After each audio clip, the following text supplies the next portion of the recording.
before my 17th birthday, I was removed from my home and placed in a group home. A friend of mine at school told her parents about my situation, and they decided to become licensed foster parents. 27 years ago, that friend became my sister, and today she is still my sister. They are all still my family. Even my kids know them as aunt, uncle, and grandparents. Currently, my story's unique because it was fast. I went from group home to foster home in 4 months, and the average wait is 2 years. Currently, there are 18,657 children in Arizona State Care, and 13,600 of those kids are right here in Maricopa County, and there are only 3,500 licensed foster homes in the entire state. Now, there's plenty more to my story, but fast track to 2011. I had always wanted to pay it forward in some way and give back, but I didn't want to be a foster parent. When I discovered the court-appointed special advocate program, I knew right away that I was going to volunteer as a CASA. CASAs are appointed by judges, and they watch over and they advocate for the child. We undergo a background check, a polygraph test, and about 30 hours of training prior to being appointed. I spend about 15 hours a month working on my cases, and that includes spending time with the child. I have access to all information and court documents with the case, and I also attend all court hearings and meetings with the case, and I write written recommendations to the court. Now, the best part of this is, unlike caseworkers and attorneys and others with a case, I'm not bogged down with 30 or 40 cases at one time.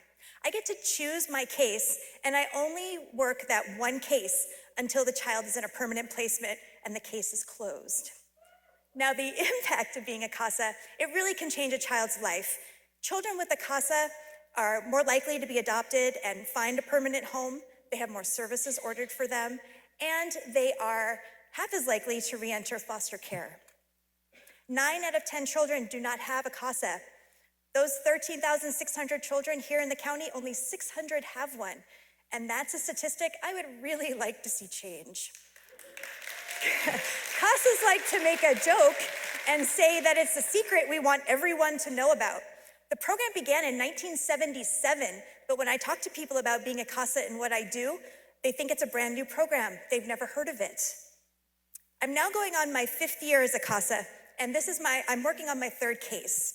What I've discovered over the years is that although there are general requirements to being a CASA, there are also some emotional requirements as well. We have to connect with these children. Their entire world has just been turned upside down, and I have definitely learned compassion. No matter their situation or what trouble they're in, compassion is a must. I have also learned that you're working with a team and a very slow system, so you have to be patient. Sometimes everybody doesn't get everything completed in the right amount of time, and it's very frustrating, so patience definitely necessary. A big thing I've learned is self-care.